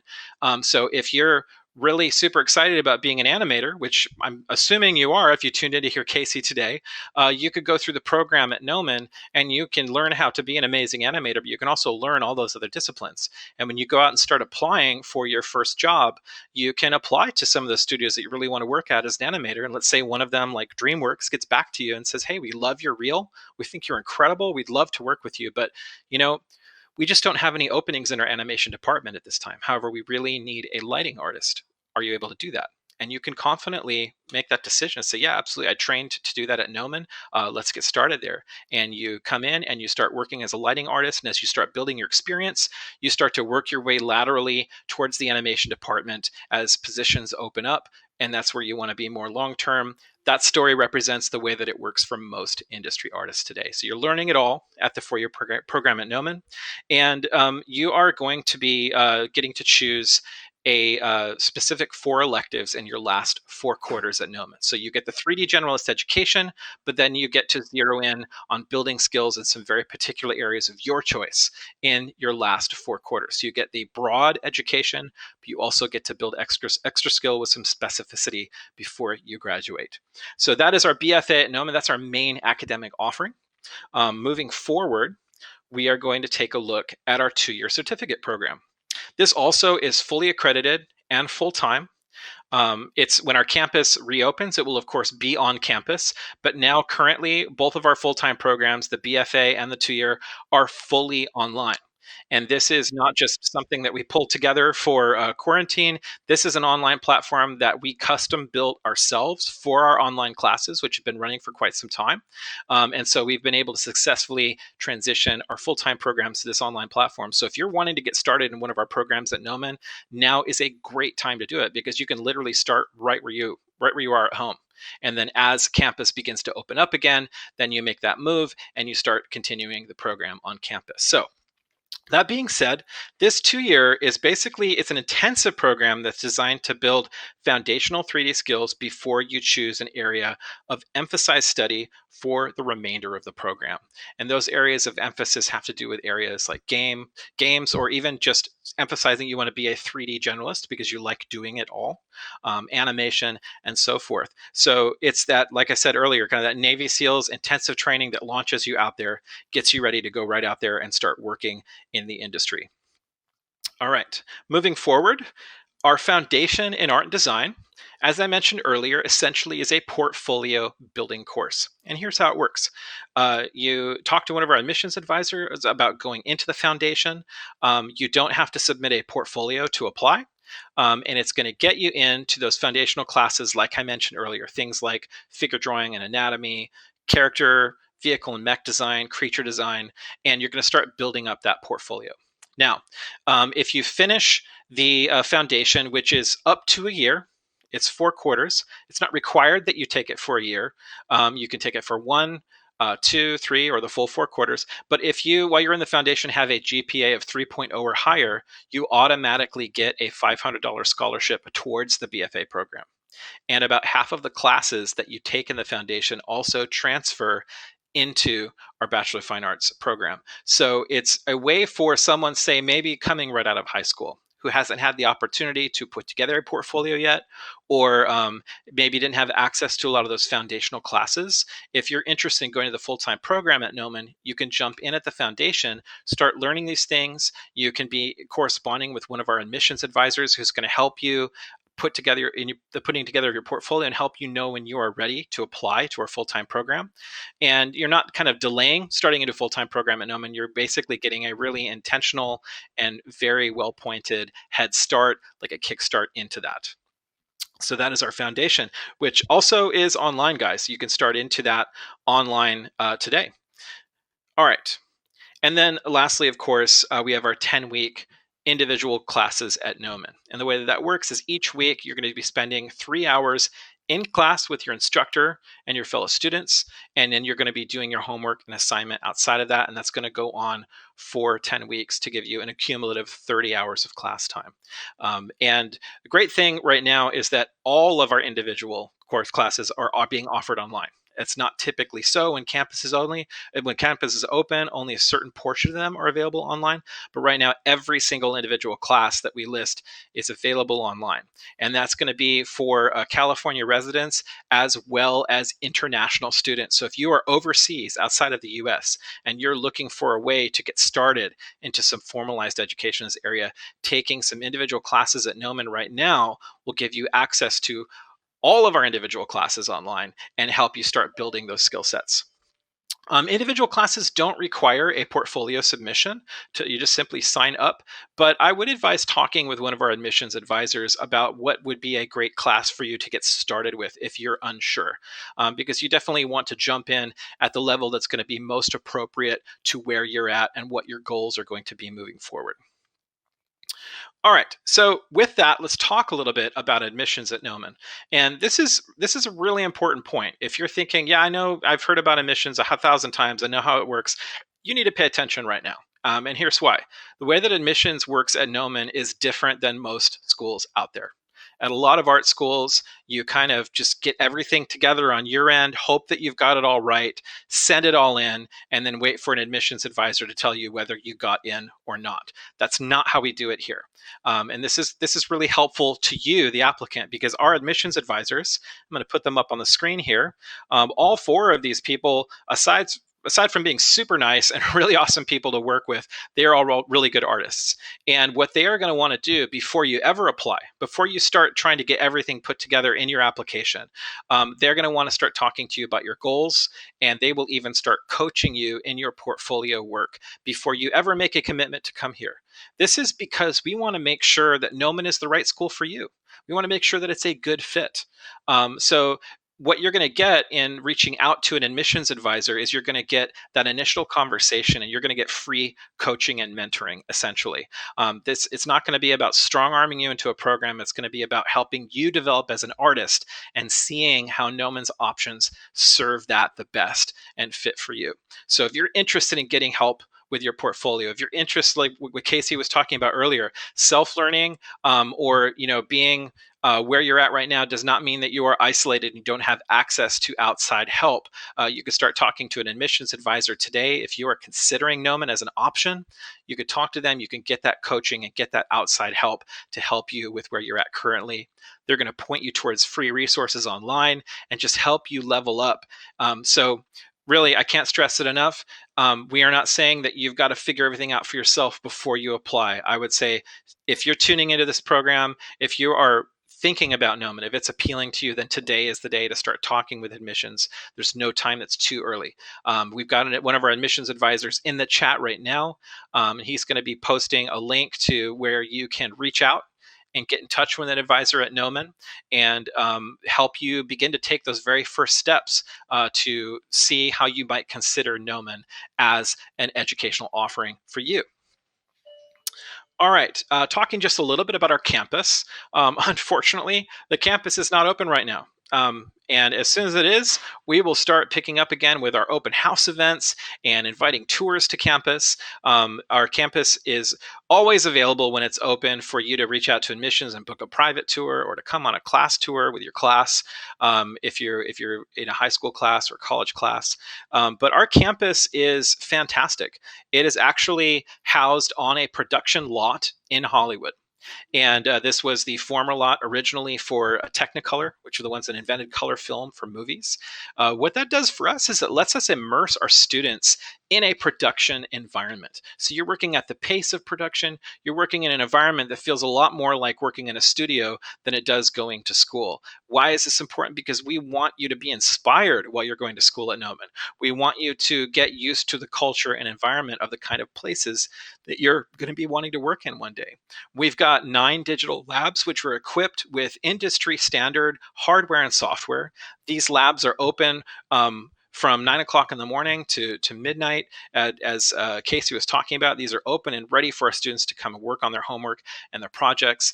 This is because we don't want you to have to buy insanely expensive hardware and software just to go to school at Nomen.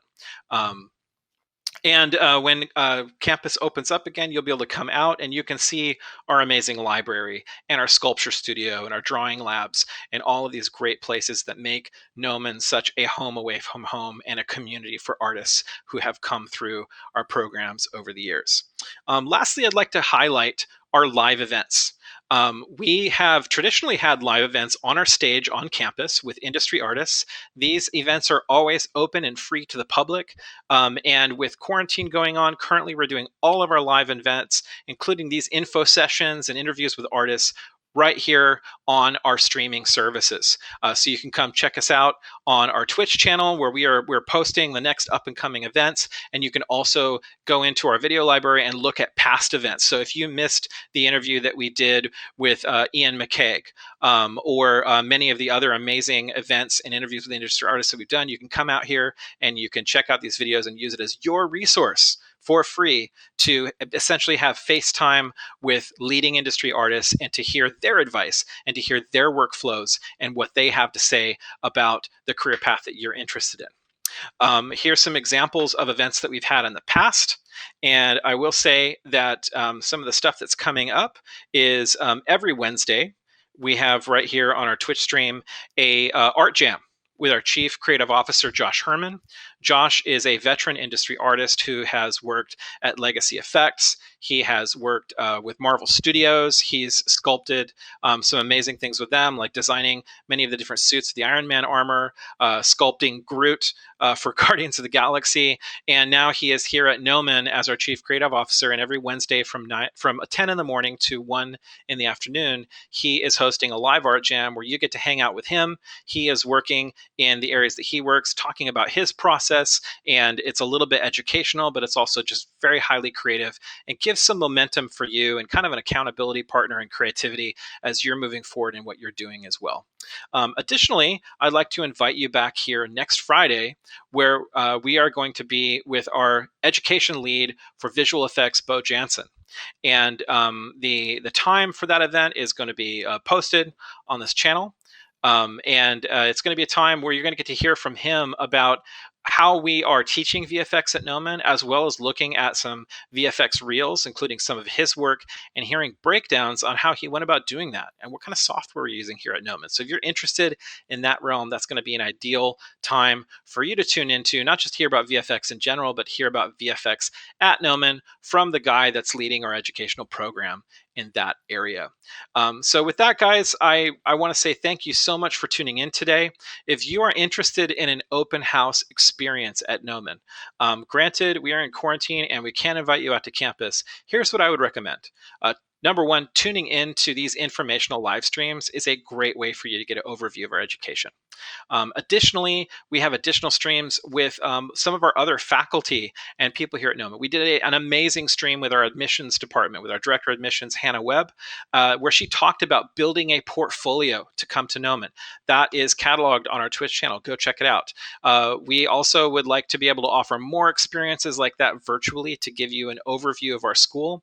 And then once quarantine is lifted and we're able to open up our campus again, we'll start out with in-person open house events. But if you're interested in Nomen, best thing you can do is reach out to admissions today. And that's not a scary conversation. That's just the beginning of some coaching and mentoring that's going to help answer the questions that you need answered and help you put together the kind of portfolio that you're going to need to apply to our program. So thanks so much for joining us today, guys. I hope you were as inspired by Casey as I was. And it's been a pleasure to be able to host you guys today. And I look forward to seeing you back here on the